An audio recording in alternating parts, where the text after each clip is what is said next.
नमस्कार, आज के समाचारों में आपका स्वागत करती हूँ। पेश है आज के मुख्य समाचार।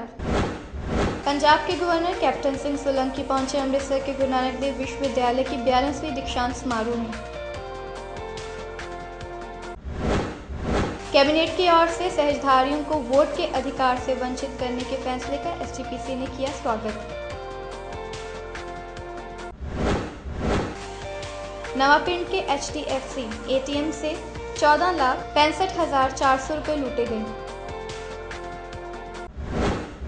अब खबरें विस्तार से।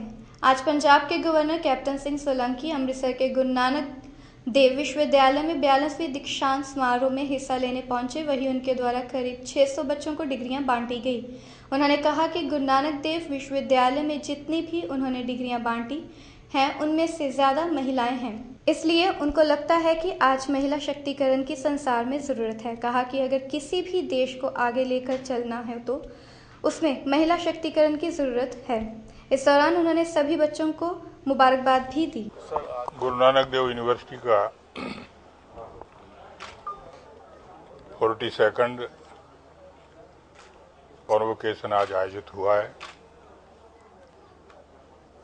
ये विश्वविद्यालय दिन प्रतिदिन प्रगति के पथ पर अग्रसर हो रहा है। चांसलर के नाते मुझे गौरव भी है और प्रसन्नता है कि पूरे देश के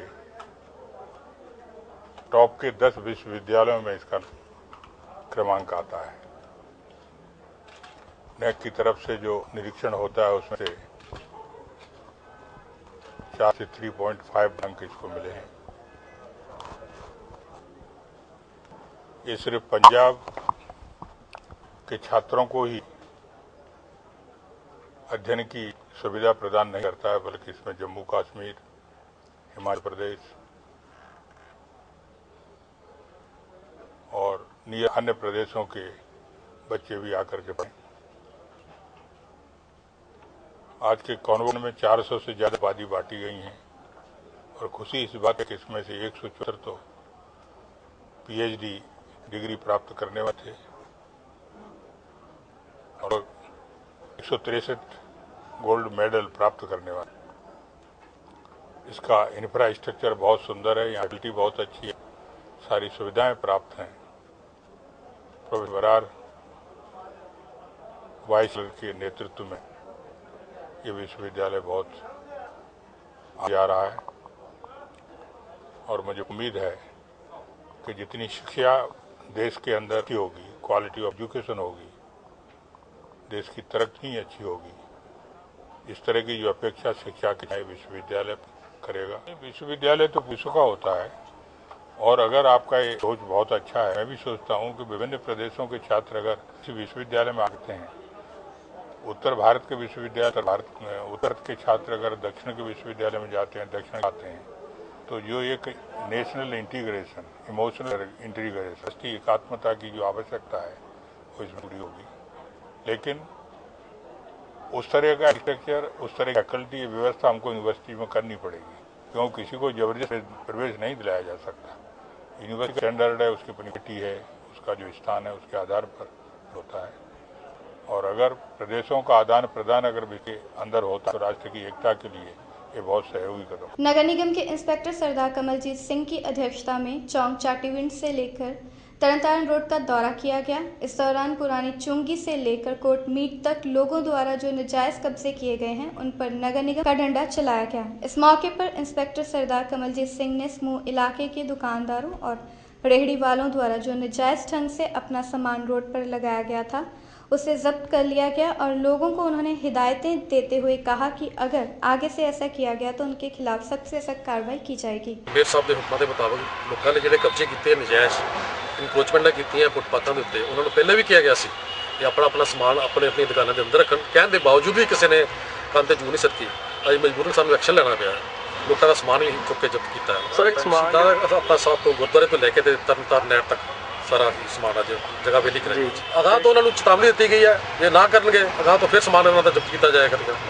ਇਹ ਜਿਹੜੇ ਸਰ ਕਬਜ਼ੇ ਹੈਗੇ ਨੇ ਗੁਰਦੁਆਰਾ ਸ਼ਹੀਦਾਂ ਸਾਹਿਬ ਲਾਗੇ ਹੋਰ ਵੀ ਬੜੀਆਂ ਰੇਹੜੀਆਂ ਲੱਗੀਆਂ ਨੇ, ਇਹਨਾਂ ਵੱਲ ਵੀ ਸਾਡਾ ਧਿਆਨ ਹੈ, ਇਹਨਾਂ ਦੀ ਵੀ ਕਾਰਵਾਈ ਪੈਣੀ ਇੱਕ ਅੱਧੇ ਦਿਨ ਚ ਅਸੀਂ ਉਧਰ ਵੀ ਕਾਰਵਾਈ पाने वास्ते तैयार है। सहजधारियों को श्रोमणी गुरुद्वारा प्रबंधक कमेटी के चुनाव में वोट डालने के अधिकार से वंचित किए जाने के कैबिनेट के फैसले का श्रोमणी गुरुद्वारा प्रबंधक कमेटी की ओर से स्वागत किया गया है, लेकिन इसके साथ ही SGPC के मुख्य सचिव सरदार हरचरण सिंह ने कहा कि इस फैसले ने इस प्रोसेस का पहला पड़ाव पार कर लिया है और अब लोकसभा तथा राज्यसभा में बिल पास होने के बाद जब राष्ट्रपति इस बिल को मंजूरी देंगे तभी इस मामले में सही तौर पर राहत मिलेगी।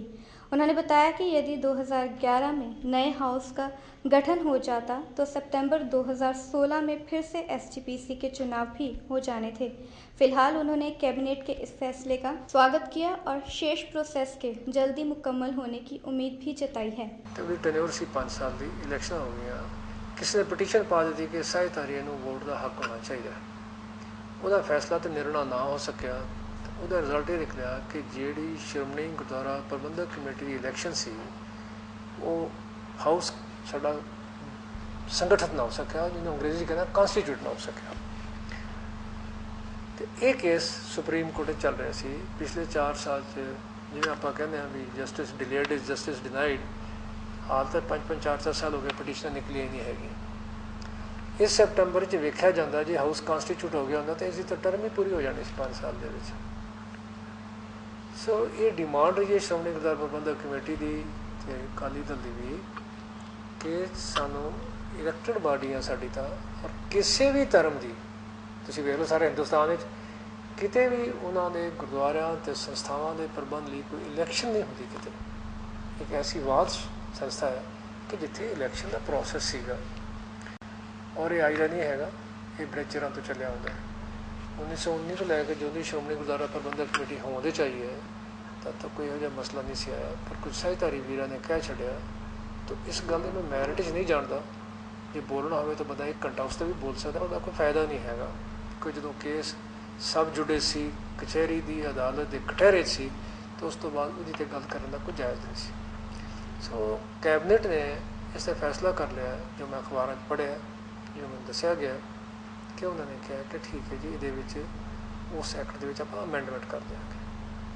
ਹੁਣ ਹੁੰਦਾ ਕੀ ਹੈ ਜੀ ਕਿ ਹਿੰਦੀ ਦਾ ਇੱਕ ਵਰਡ ਹੈ ਕਿ ਅਭੀ ਤੋਂ ਨਾਵ ਸਮੁੰਦ ਮੇਂ ਕਿਆ ਜਾਣਾ ਕਿਆ ਹੈ। ਅਜੇ ਤਾਂ ਤੁਸੀਂ ਕੁਛ ਕਹਿ ਨਹੀਂ ਸਕਦੇ। ਅੱਜ ਦਾ ਪਾਰਲੀਮੈਂਟ 'ਚ ਪਹਿਲੇ ਹਾਊਸ 'ਚ ਪਾਸ ਹੋਣਾ ਹੈ, ਦੂਜੇ ਹਾਊਸ 'ਚ ਪਾਸ ਹੋਣਾ ਹੈ, ਅਤੇ ਉਸ ਤੋਂ ਬਾਅਦ ਰਾਸ਼ਟਰਪਤੀ ਕੋਲ ਜਾਂਦਾ ਹੈ ਬਿੱਲ, ਤਾਂ ਹੀ ਜਾ ਕੇ ਐਕਟ ਬਣਦਾ ਹੈ। ਤੁਹਾਨੂੰ ਪਤਾ ਹੀ ਹੈ ਇਹ ਨਾਰਮਲ ਸਿਸਟਮ ਹੈਗਾ। ਇਹ ਕਿੰਨਾ ਸਮਾਂ ਲੱਗਦਾ ਹੈ ਜਦੋਂ ਇਹ ਬਣੇਗਾ। असली तो ये उस वेले ही तस्लीम किया मनिया जाना चाहिए। 1% एक्साइज ड्यूटी के खिलाफ सराफा कारोबारियों ने भंडारी पुल स्थित दीनदयाल उपाध्याय मार्केट के बाहर धरने पर बैठकर केंद्र सरकार के खिलाफ जमकर रोष प्रदर्शन किया। इस दौरान सराफा और स्वर्णकार कारोबारियों ने कहा कि अगर ये काला कानून वापस नहीं लिया गया तो मजबूरन प्रधानमंत्री श्री नरेंद्र मोदी तथा वित्त मंत्री श्री अरुण जेटली का घेराव किया जाएगा। पंजाब स्वर्णकार संघ के प्रधान सरदार जगजीत सहदेव ने कहा कि ट्रेड को बचाने की खातिर किसी भी हद तक लड़ने के लिए हर कारोबारी तैयार है। वहीं माल रोड पर 14 मार्च को होने वाली रैली में सांसद कैप्टन सरदार अमरिंदर सिंह को ज्ञापन देने और 17 मार्च को दिल्ली में राष्ट्रीय स्तर की रैली में हिस्सा लेने की बात भी कही। इस मौके पर पूर्व विधायक सरदार हरजिंदर सिंह ठेकेदार, PPCC जनरल सेक्रेटरी योगेंद्र पाल ढींगरा ने भी इस प्रदर्शन को संबोधित किया। इस दौरान कई कांग्रेसी नेता भी इस प्रदर्शन का हिस्सा बने। देखो जी, ਅਸੀਂ 10 ਦਿਨ ਸਟ੍ਰਾਈਕ ਤੇ ਬੈਠੇ ਆ। ਜਿਸਲੇ ਬਜਟ ਸਤਾਰ ਇਹਨੇ ਸ਼ੁਰੂ ਕੀਤਾ, ਬਜਟ ਸਤਾਰ ਦੇ ਵਿੱਚ ਜੇਤਲੀ ਸਾਹਿਬ ਨੇ ਸਵਰਨਕਾਰ ਸਰਾਫਾ ਐਸੋਸੀਏਸ਼ਨ ਦੇ ਉੱਤੇ ਜਿਹੜਾ 1% ਡਿਊਟੀ ਲਾਤੀ, ਜਿਹੜੀ ਇਹ ਸਨ 2012 ਚ ਵੀ ਲੱਗੀ ਸੀਗੀ। ਉਦੋਂ ਜੇਤਲੀ ਸਾਹਿਬ ਹੋਣੀ, ਮਰੀ ਸਾਹਿਬ ਹੋਣਾ ਨੇ 85 ਐਮਪੀਆਂ ਦੇ ਸਾਈਨ ਕਰਾ ਕੇ ਹਾਊਸ ਦੇ ਵਿੱਚ ਦਿੱਤਾ ਸੀਗਾ ਪਾਰਲੀਮੈਂਟ 'ਚ, ਤੇ ਇਹਨੂੰ ਰੋਲ ਬੈਕ ਕਰਾਇਆ ਸੀਗਾ। ਅੱਜ ਉਹੀ ਸਰਕਾਰ ਆਪਣਾ ਪੂਰਾ ਬਹੁਮਤ ਹੋਣ ਦੇ ਨਾਲ ਸੈਂਟਰ 'ਚ ਆਉਣ ਦੇ ਨਾਲ ਤੇ ਉਹੀ ਸਾਡੇ ਤੇ ਐਕਸਾਈਜ਼ ਡਿਊਟੀ ਫੇਰ ਦੁਬਾਰਾ ਤੋਂ ਲਾਗੂ ਕਰਤੀ ਹੈ। ਅਸੀਂ ਇਹਨਾਂ ਨੂੰ ਹੰਬਲ ਰਿਕੁਐਸਟ ਕਰਾਂਗੇ ਮੋਦੀ ਸਾਹਿਬ ਜੀ, ਇਹ ਜਿਹੜਾ ਕਾਲਾ ਕਾਨੂੰਨ ਸਾਡੇ ਤੇ ਦਿੱਤਾ ਇਹਨੂੰ ਵਾਪਸ ਲੈ ਲਓ। ਅੱਜ ਸਾਡੀ 10ਵੇਂ ਦਿਨ ਹੜਤਾਲ ਚੱਲ ਗਈ ਹੈ। ਪਿੱਛੇ ਜਾਟ ਇਲੈਕਸ਼ਨ ਦੇ ਵਿੱਚ ਹਰਿਆਣੇ 'ਚ ਉਹਨਾਂ ਨੇ ਆਪਣਾ ਇਲੈਕਸ਼ਨ ਐ ਪਿੱਛੇ ਉਗਾ ਦਰੁਪ ਪੂਰਾ ਪੇਸ਼ ਕੀਤਾ ਸੀਗਾ ਅਸੀਂ ਉਹੋ ਜਿਹੀ ਜਿਹੜੀਆਂ ਘਟਨਾ ਨਹੀਂ ਪੇਸ਼ ਕਰਨਾ ਚਾਹੁੰਦੇ। ਅਸੀਂ ਜਿਹੜੇ ਦੇਸ਼ ਦੇ ਨਾਗਰਿਕ ਆ, ਅਸੀਂ ਹਿੰਸਾ ਨਹੀਂ ਪਸੰਦ ਕਰਦੇ, ਅਸੀਂ ਸ਼ਾਂਤਪ੍ਰਿय ਚ ਰਹਿਣ ਵਾਲੇ ਆ। ਜਿਸ ਕਰਕੇ ਅਸੀਂ ਕਹਿੰਦੇ ਆ ਵੀ ਸਾਡੀ ਜਿਹੜੀ ਇਹ ਮੰਗ ਆ ਇਹਨੂੰ ਪਹਿਲ ਦੇ ਆਧਾਰ ਤੇ ਮੰਨ ਕੇ ਆਪਣੀ ਐਕਸਾਈਜ਼ ਡਿਊਟੀ ਰੋਲ ਬੈਕ ਕਰੋ। ਇਹਦੇ ਨਾਲ 6,500 ਕਰੋੜ ਜਿਹੜਾ ਆਪਣਾ 6.5 ਕਰੋੜ ਜਿਹੜਾ ਆਪਣਾ ਸਵਰਨਕਾਰ ਆ ਤੇ ਸਰਾਫਾਂ ਨੇ, ਇਹ ਸਾਰੇ ਬੇਰੋਜ਼ਗਾਰ ਹੋ ਰਹੇ ਨੇ। ਇਹ ਜਿਹੜੀ ਐਕਸਾਈਜ਼ ਡਿਊਟੀ ਆ ਮੈਕਸਿਮਮ ਫੈਕਟਰੀ ਦੇ ਉੱਤੇ ਲੱਗਦੀ ਆ, ਜਿਨ੍ਹਾਂ ਨੂੰ ਇਹਨਾਂ ਨੇ ਵੋਚਰ ਆਪਣੇ ਸਟੈਂਪ ਕਰਕੇ ਦੇਣੇ ਹੁੰਦੇ ਨੇ। ਇੱਥੇ ਛੋਟੇ ਛੋਟੇ ਕਾਰੀਗਰ ਨੇ, ਇਹਨਾਂ ਨੂੰ ਅਸੀਂ ਕੀ ਦੇਵਾਂਗੇ? ਇਹਨਾਂ ਦਾ ਕੀ ਅਸੀਂ ਕਰਾਂਗੇ? ਇਹ ਜਿਹੜਾ ਧੱਕਾ ਕਰ ਰਹੇ, ਕਹਿ ਰਹੇ ਵੀ ਇਹ ਕਾਲਾ ਧਨ ਇਨਵੈਸਟ ਕਰਦੇ ਨੇ। ਇਹ ਜਿਹੜੀਆਂ ਵੱਡੀਆਂ ਵੱਡੀਆਂ ਕੰਪਨੀਆਂ ਜਿਵੇਂ ਇਹਨਾਂ ਦੀ ਆ ਵਰਗੀਆਂ ਹੋ ਗਈਆਂ, ਦੂਜੀਆਂ ਹੋ ਗਈਆਂ ਕੰਪਨੀਆਂ ਖੋਲੀਆਂ, ਹੱਲੇ ਤੇ ਉਹਨਾਂ ਨੇ ਉੱਥੋਂ ਕੀਤੀ ਡਿਊਟੀ ਹੱਲੇ ਪਾਸ ਨਹੀਂ ਕਰਾਈ। 2.5% ਦੇ ਉੱਤੇ ਜਿਹੜੀ ਐਕਸਾਈਜ਼ ਡਿਊਟੀ ਤੇ ਉਹਨਾਂ ਕਹਿਤਾ ਜੀ ਉੱਥੋਂ ਕਈ ਟਨ ਦੇ ਹਿਸਾਬ ਨਾਲ ਜੇਵਰਾਤ ਦੀ ਸ਼ਕਲ 'ਚ ਖਰਾ ਸੋਨਾ ਬਣ ਕੇ ਆ ਗਿਆ। ਉਹ ਬਲੈਕ ਮਨੀ ਨਹੀਂ ਇਨਵੈਸਟ ਹੋ ਰਹੀ, ਉਹ ਕੀ ਹੋ ਰਿਹਾ? ਸਾਡੀ ਡਿਮਾਂਡ ਹੈ ਵੀ ਐਕਸਾਈਜ਼ ਡਿਊਟੀ ਰੋਲ ਬੈਕ ਹੋਣੀ ਚਾਹੀਦੀ ਹੈ, ਜਿਸ ਕਰਕੇ ਅਸੀਂ ਪ੍ਰਦਰਸ਼ਨ ਕਰ ਰਹੇ ਹਾਂ। ਅਗਲੀ ਜਿਹੜੀ ਹੈ 17 ਤਰੀਕ ਦੀ ਸਾਡੀ ਰੈਲੀ ਹੈ, ਆਲ ਇੰਡੀਆ ਬੇਸ ਦੇ ਉੱਤੇ ਦਿੱਲੀ ਜਾਵਾਂਗੇ। ਉਸ ਤੋਂ ਪਹਿਲੇ 14 ਦੀ ਜਿਹੜੀ ਅਸੀਂ ਰੈਲੀ ਮਾਰ ਰੋਡ ਤੇ ਰੱਖੀ ਹੈ। ਅਸੀਂ ਆਪਣਾ ਜਿਹੜਾ ਮਰਮੰਡਮ ਹੈ ਮਹਾਰਾਜਾ ਕੈਪਟਨ ਅਮਰਿੰਦਰ ਸਿੰਘ ਆਪਣੇ ਇੱਥੋਂ ਦੇ MP ਸਾਹਿਬ ਨੂੰ ਦੇ ਰਹੇ ਆ। ਉਹਨਾਂ ਨੇ ਸਾਨੂੰ ਵਿਸ਼ਵਾਸਨ ਦਵਾਇਆ ਮੈਂ ਤੁਹਾਡੀ ਆਵਾਜ਼ ਘੰਟੇ ਵਿੱਚ विधान सभा से पूरी चुकांगा पार्लियामेंट दे विच। अमृतसर के नवापिंड में HDFC के ATM में लूट का मामला सामने आया है। घटना बीती सुबह की है। बैंक कर्मी जब बैंक में पहुंचे तो उन्होंने देखा कि ATM खुला पड़ा है और चेक करने के बाद उन्होंने तुरंत पुलिस को सूचित किया। लुटेरों द्वारा चुराई गई कुल राशि 14,65,400 रुपये है। पुलिस ने मौके पर पहुंचकर केस दर्ज कर कार्रवाई शुरू कर दी है। इस मामले में जांच अधिकारी सरदार हरजीत सिंह के मुताबिक CCTV में एक आरोपी कैद हुआ है और वह बहुत जल्द उसे गिरफ्तार कर लेंगे। बैंक जो नवापिंड दे बस अड्डे ते पैंदी है, मैंने रात को करीब 1:11 ते एक व्यक्ति अंदर दाखिल होया वा, जिहड़ा करीब 10 मिनट दे विच ही गैस खर्चना कट के ते उत्थों जिहड़ियां उहदे विच पैंदियां डिस्कां पैंदियां वो कट के पैसे सवेर लै गया। ते सानू जो सवेरे आए अपने बैंक उन्हें खोली आ तो ताले टुटे उदों आण के इन्फॉर्मेशन दी जाके मौका वेख्या जिस जो मुकदमा दर्ज किया तो जी दोषियों की भाल जी वीडियोग्राफी जी हुई है वो राही जी कैमरे च आ रहा वो एक ही व्यक्ति आ रहा वा, एको ही व्यक्ति है जो बूहा तोड़ता अंदर कट्टदा हो जाता होंगे। कोई बाहर है एक दो बंदे बाहर निगरानी शायद खलोते होंगे, उन्होंने बारे बाद तस्दीक की जाएगी। रकम तो बैंक मैनेजर के दस्सण मुताबिक 14,65,000 रुपया। JNU विवाद में अब अभिनेता अनुपम खेर भी कूद पड़े हैं। JNU छात्र संघ अध्यक्ष कन्हैया कुमार और उनके समर्थकों पर निशाना साधते हुए उन्होंने कहा कि जवाहरलाल नेहरू विश्वविद्यालय में जो अभिव्यक्ति की आज़ादी थी वह अब कहाँ गई। कहा कि JNU में नकारात्मकता देखने को मिल रही है। ISIS के खिलाफ लड़ रहे अमेरिकी नेतृत्व वाले गठबंधन ने एक कुख्यात उग्रवादी से मिली सूचना के आधार पर इस्लामिक स्टेट के रासायनिक हथियार ठिकानों पर पहली बार हवाई हमला किया। इस हमले से IS को बड़ा नुकसान होने की खबर है। केंद्रीय मंत्री M वेंकैया नायडू ने आज आर्ट ऑफ लिविंग द्वारा यमुना किनारे आयोजित किए जा रहे वर्ल्ड कल्चर फेस्टिवल का समर्थन किया और इस आयोजन से जुड़े विवादों को खारिज करते हुए कहा कि इसका राजनीतिकरण नहीं किया जाना चाहिए। कोलकाता में होने वाले Bharat Pakistan world cup T20 match को लेकर केंद्रीय गृह मंत्री राजनाथ सिंह ने कहा कि मैच को लेकर आशंकित होने की जरूरत नहीं है। कोई भी टीम भारत आए वह सुरक्षित रहेगी। अब तक रैप के जरिए एक दूसरे पर कसीदे कसने वाले हनी सिंह और बादशाह में एक बार फिर घमासान शुरू हो सकता है, क्योंकि रैप की दुनिया के बादशाह माने जाने वाले हनी सिंह ने इंडस्ट्री में वापसी कर ली है। हनी सिंह ने हाल ही में हुए इंटरव्यू में बॉलीवुड में छाए हिप हॉप सिंगर और रैपर बादशाह को नैनो कहा है। एक बार फिर नजर डालते हैं आज के मुख्य समाचारों पर। पंजाब के गवर्नर कैप्टन सिंह सोलंकी पहुंचे अमृतसर के गुरु नानक देव विश्वविद्यालय की 42वीं दीक्षांत समारोह में।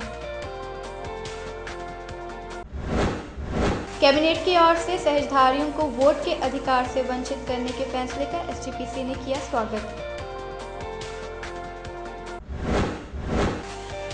नवापिंड के HDFC ATM से 14,65,400 रुपये लूटे गए। इसी के साथ आज के समाचार समाप्त होते हैं। कल मिलेंगे कुछ ताज़ा तरीन खबरों के साथ, तब तक के लिए दीजिए इजाज़त।